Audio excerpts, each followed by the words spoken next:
Ya estamos en Facebook, así que mis hermanos, vamos a compartir el material. Vamos a compartir el material.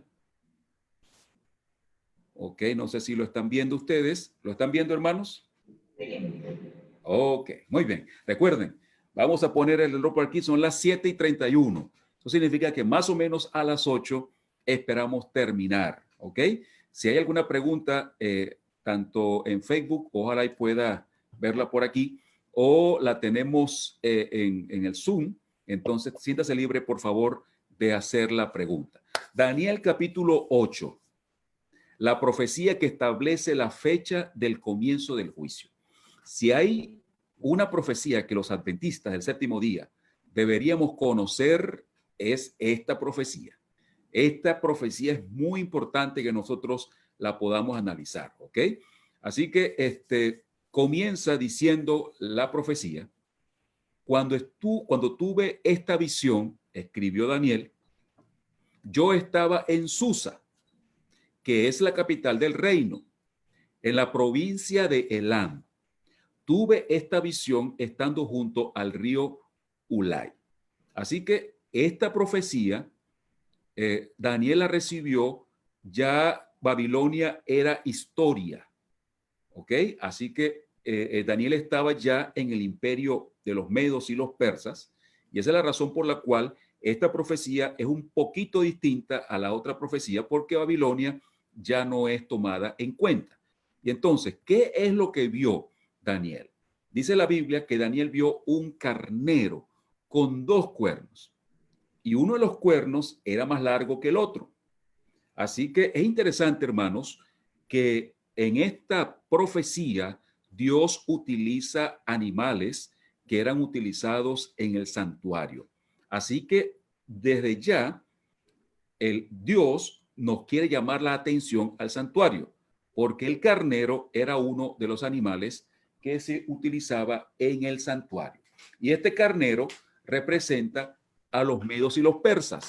Esa es la razón por la cual el carnero tenía los cachos, un cacho más largo que otros, o que más grande que el otro. ¿Por qué? Porque los persas llegaron a ser más fuertes que los medos. Así que esa es el primer símbolo que encontramos. Y dice la Biblia que cuando Daniel estaba viendo a ese carnero en su mayor fuerza, vio que se acercaba un macho cabrío, otro animal que era utilizado en el santuario. Y dice que este macho venía tan rápido que avanzaba sin tocar la tierra.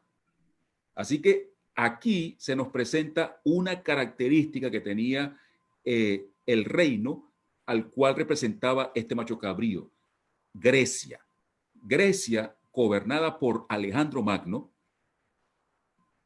conquistó tan rápido el mundo que a los 33 años este hombre ya gobernaba desde Europa hasta la India, y no siguió conquistando para la China por allá porque los soldados dijeron no, hasta aquí llegamos nosotros.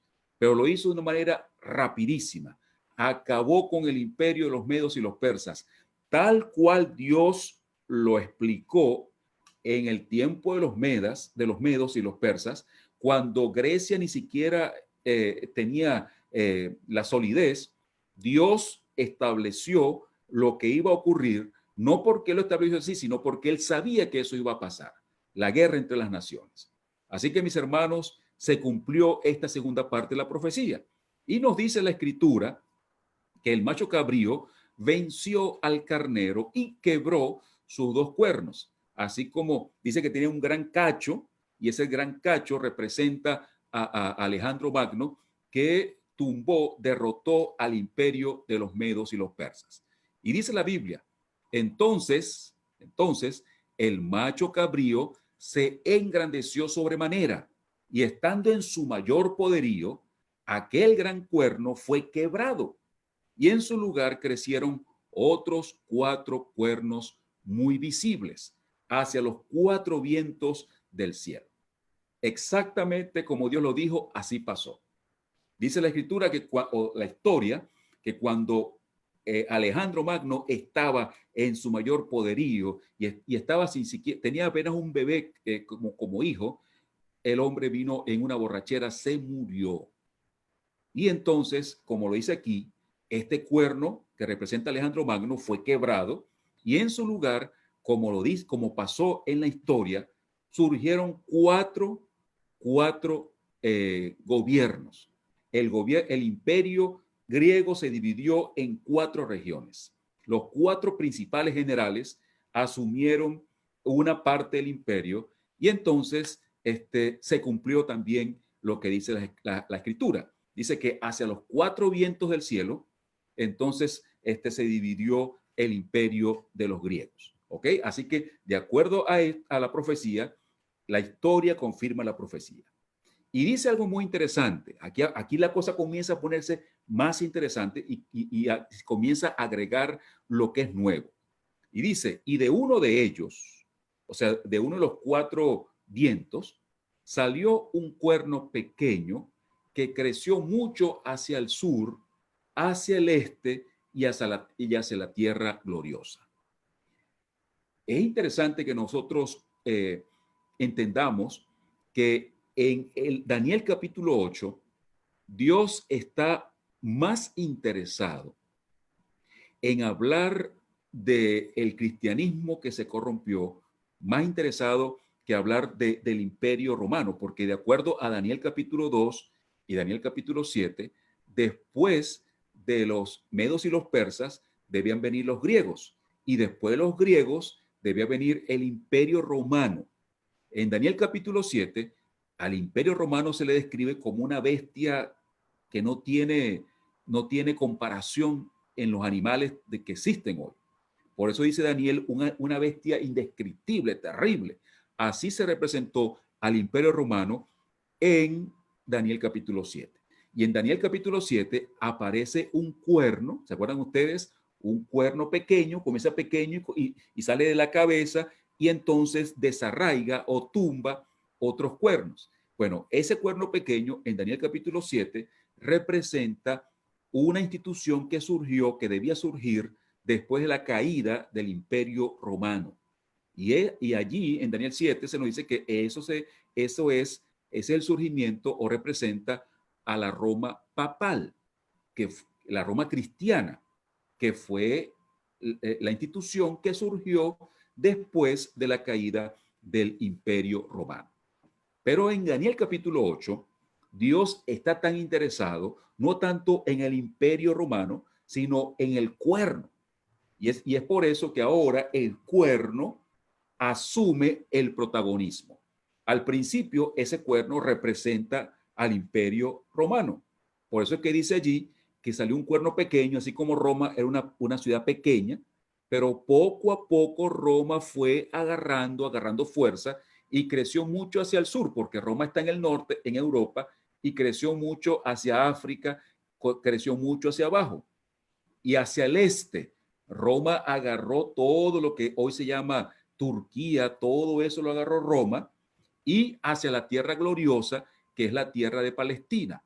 Exactamente como la Biblia lo dice, así pasó con el imperio romano, que en este caso representa tanto al imperio romano como también representa al cristianismo falso. Recuerden que este cristianismo falso o cristianismo romano es la base de todas las iglesias de hoy. ¿Ok? Es muy importante que nosotros no le echemos la culpa solamente a los hermanos católicos, porque allí no existía sino solamente una sola iglesia. Nuestros padres pasaron por una crisis espiritual que llevó al cristianismo a convertirse en un gran problema, en un desastre.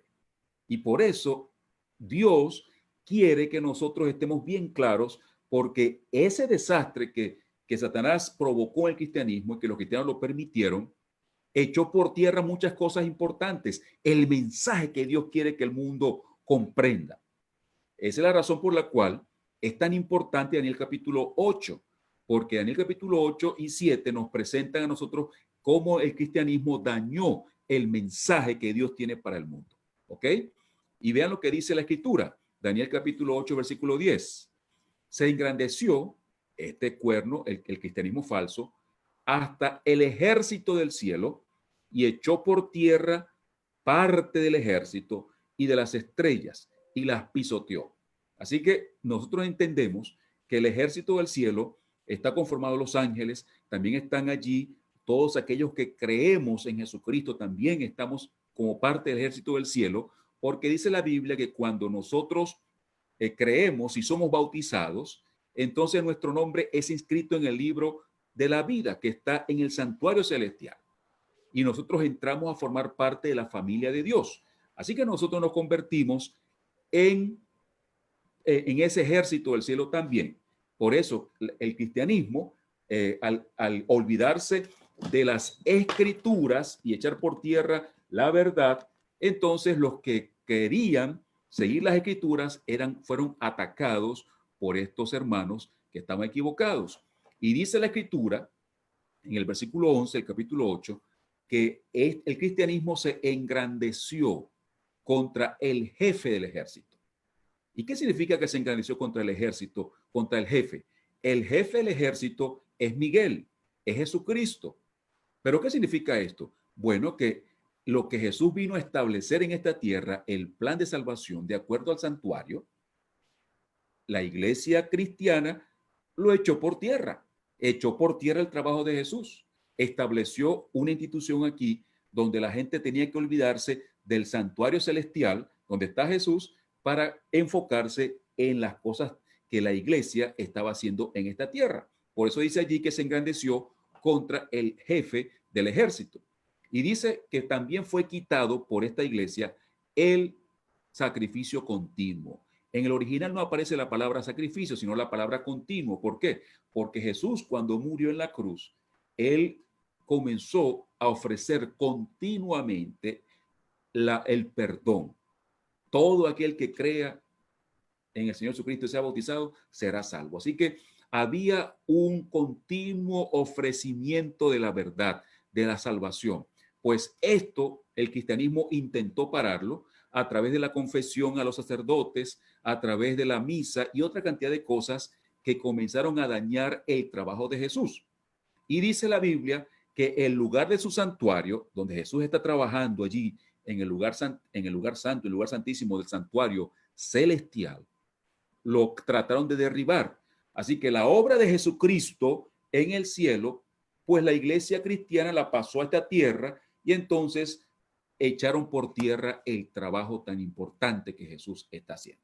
Así que Jesús estaba trabajando en el cielo, pero la mayoría de las personas en la tierra no sabían lo que Jesús estaba haciendo en el santuario celestial, sino que estaban solamente viendo lo que su iglesia erróneamente estaba enseñando en esta tierra.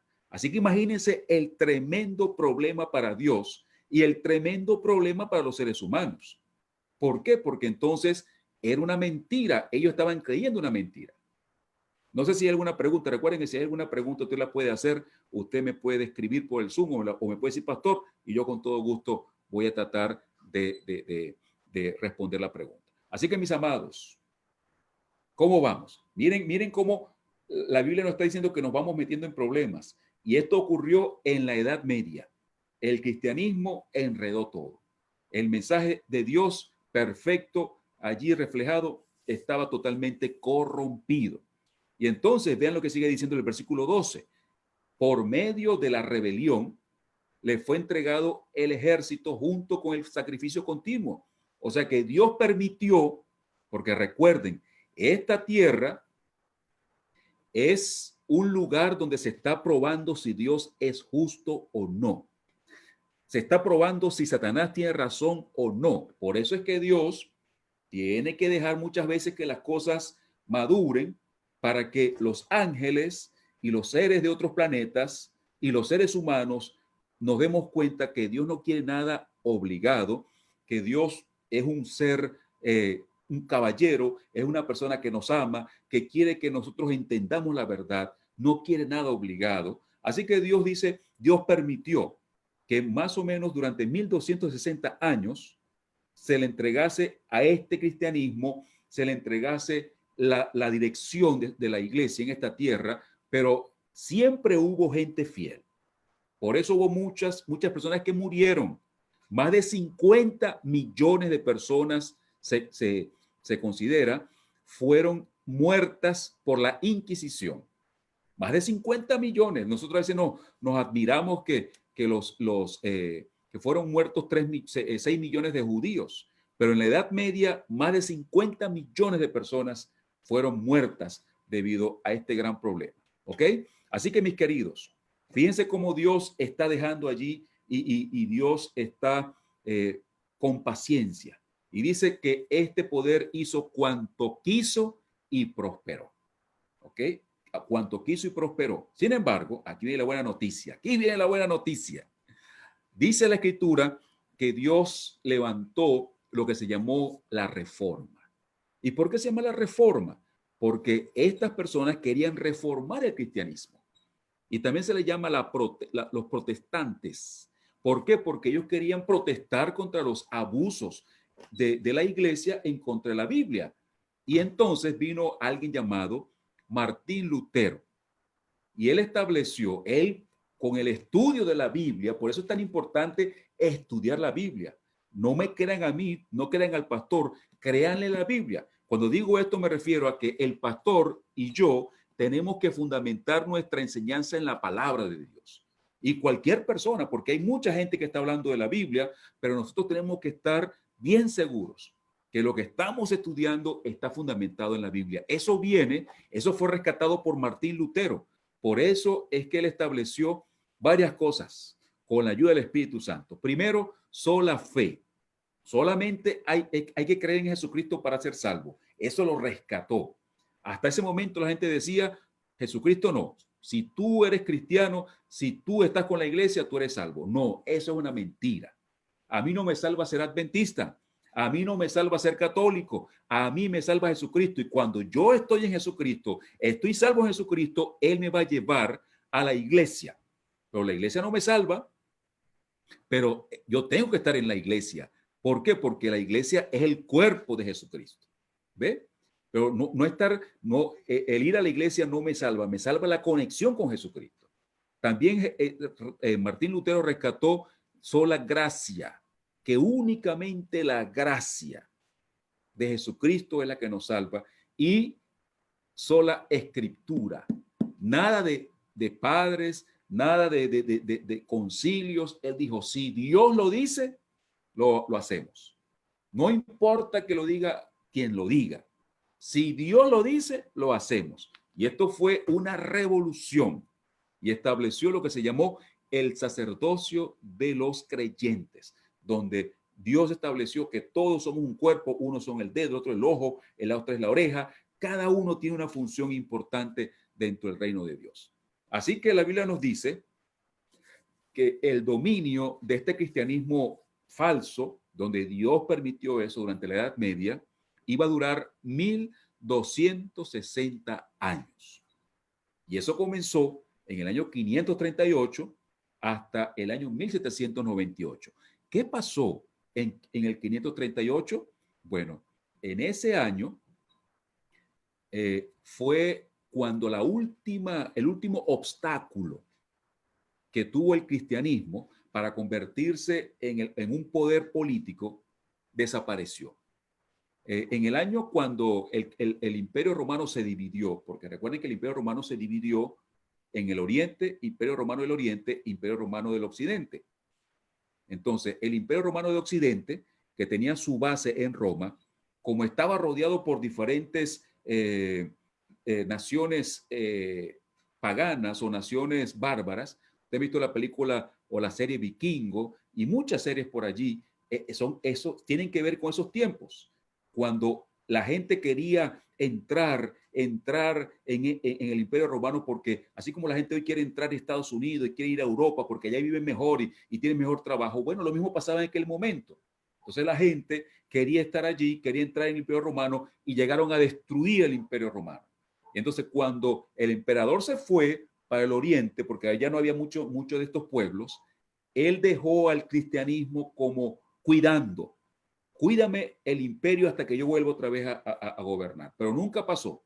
Nunca más volvió el imperio romano de Occidente. Y entonces se comenzaron a levantar los reinos que nosotros conocemos hoy, las naciones que hoy conocemos. los anglosajones y los de España y toda esa cantidad de naciones tuvieron sus orígenes allá, en ese entonces. Y entonces, en el 538, desapareció el último pueblo que se oponía al control político del cristianismo.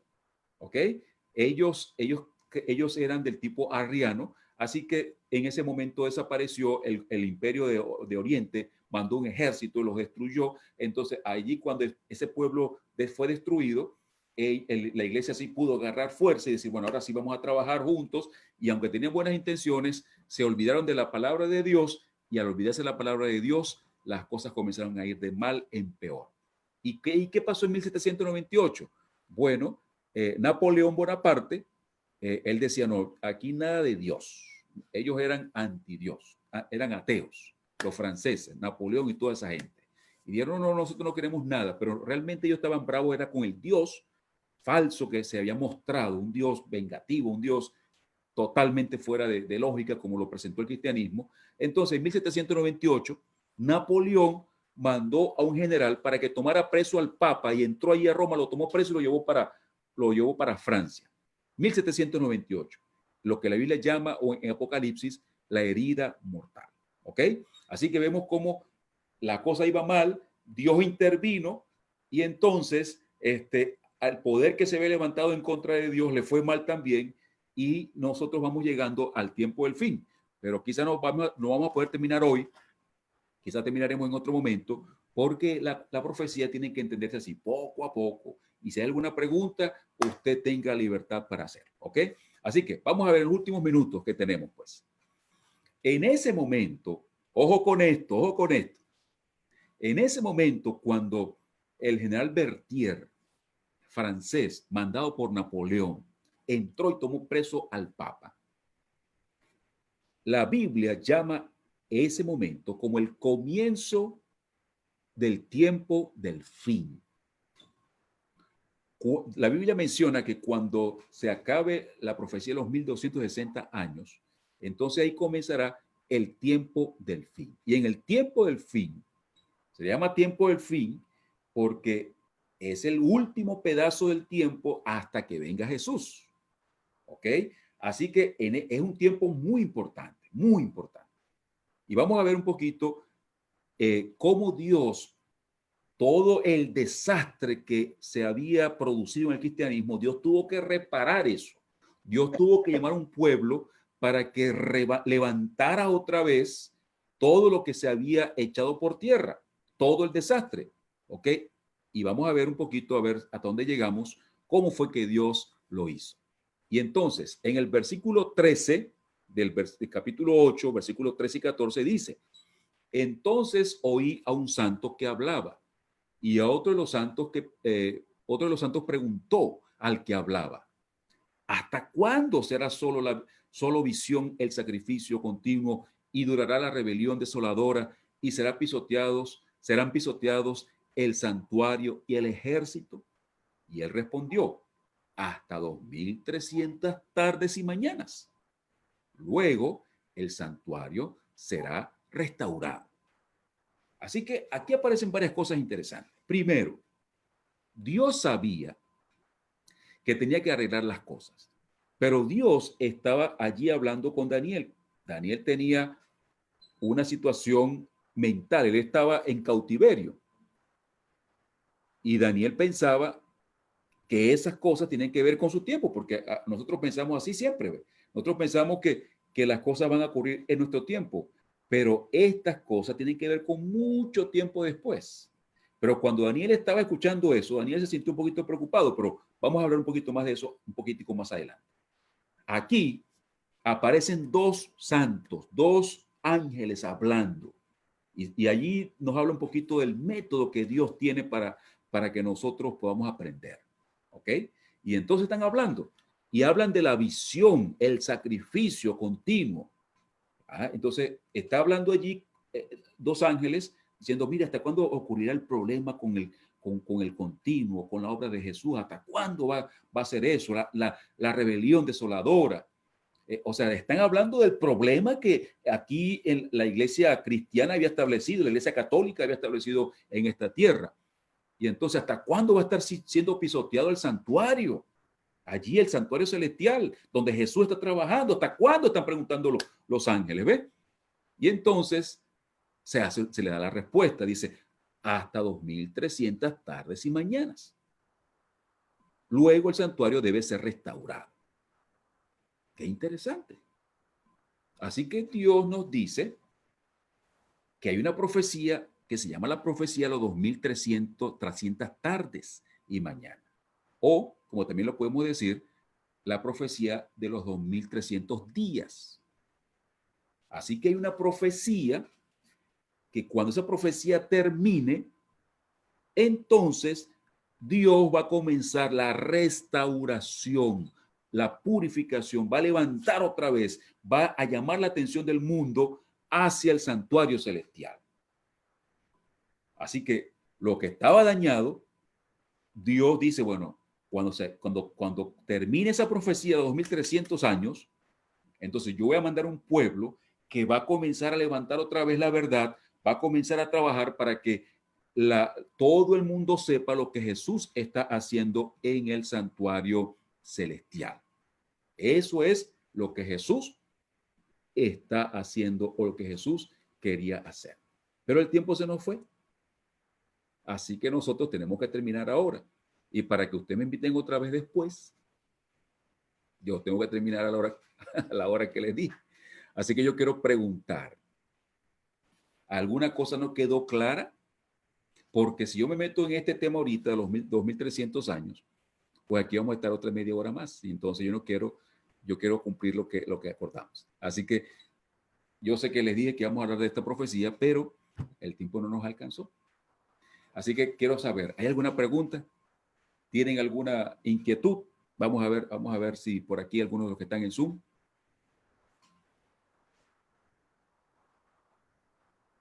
¿O todo quedó claro? ¿Todo está bien? Ok. Si no hay preguntas, no hay problema. Entonces, viene la conclusión. De acuerdo a Daniel capítulo 8, Dios sabía que su iglesia se iba a corromper. Y la iglesia se corrompió. Aquí viene la primera aplicación. Porque la iglesia escuchaba más a los hombres que a Dios. Y hoy nos puede estar pasando lo mismo a nosotros. A veces nos encanta que los pastores nos prediquen y eso tiene su lugar. El pastor tiene que predicar, los ancianos tienen que predicar, los maestros de escuela sabática tienen que enseñar. Eso es parte importante. Pero yo no me puedo confiar solamente en los sermones. Y encontramos que en la iglesia adventista hoy tenemos un grave problema. De acuerdo a las estadísticas, solamente el 30% estudia su Biblia todos los días. Y entonces creemos que ir a la iglesia, el pastor tiene que predicarnos para agarrar un poquito de aire hasta el otro sábado. Imagínense, como si yo comiera solamente los sábados. Entonces, por eso es que hay tantos problemas espirituales, porque no nos estamos alimentando. Así que el mismo problema que pasó allá nos puede estar pasando hoy a nosotros. Y si nosotros no estudiamos la Biblia, entonces nuestras oraciones tienen problemas. ¿Por qué? Porque yo comienzo a hablar de las cosas que me interesan, me convierto en un ser muy egoísta en mis oraciones. Todo para mí. Bendice mi trabajo, bendice. Pero cuando yo leo la Biblia, entonces Dios transforma mis oraciones. Y yo no estoy tan preocupado por las cosas materiales, aunque sí pido por las cosas materiales, pero hay cosas más importantes que están en mi mente. Por eso es que el estudio de la Biblia transforma mis oraciones.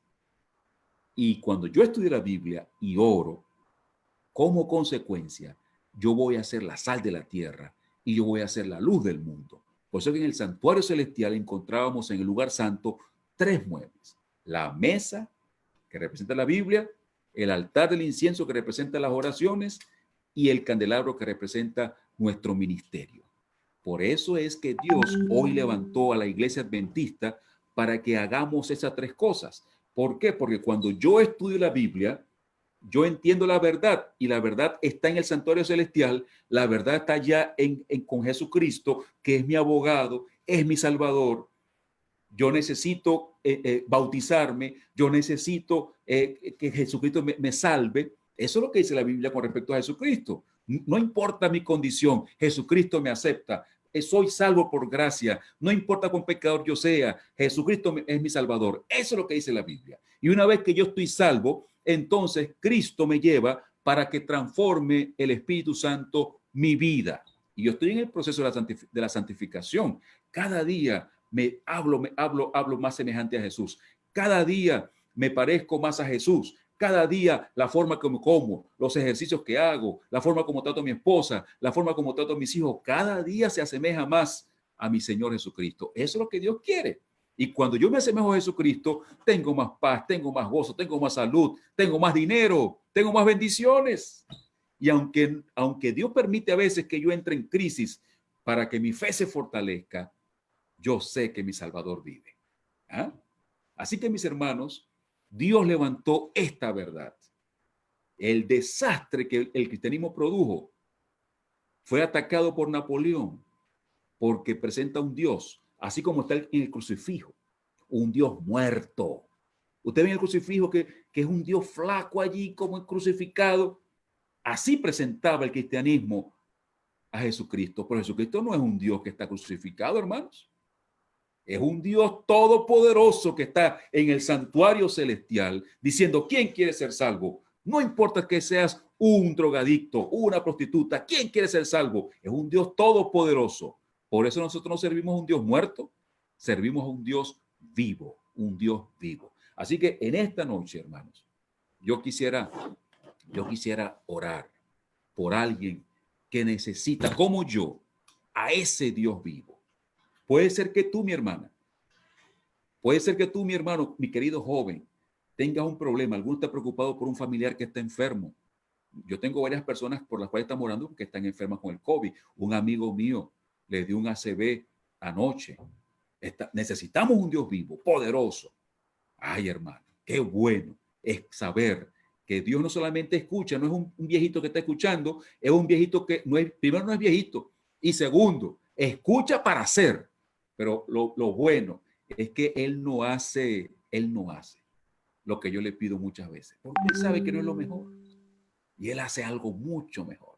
Por eso en esta noche vamos a orar por alguien que necesite de ese Dios y que necesite que Dios haga algo, transforme su vida. Ese es el evangelio. Por eso Dios levantó a esta iglesia para que le digamos al mundo cómo es realmente Dios. Así que si hay alguna petición, alguien puede levantar su mano, puede decir, ore por mí. Dios sabe cuál es la situación. O si no, entonces en tu mente, guarda esa petición, preséntala ante Dios. Si alguno se siente débil en la fe esta noche, es el momento de decir, yo voy a estudiar mi Biblia, voy a orar, voy a ser instrumento de las manos de Dios. Por eso tenemos el letrero Let's Talk About Him, porque hermanos, allí está la potencia de nosotros, cuando hablamos acerca de Jesús. Y eso es lo que tenemos que hacer. Olvídese su debilidad, olvídese los problemas de la iglesia, olvídese los pecados de la iglesia, olvídese de eso. Tú y yo no podemos hacer nada por los pecados de la iglesia. Ese es el problema de Jesucristo.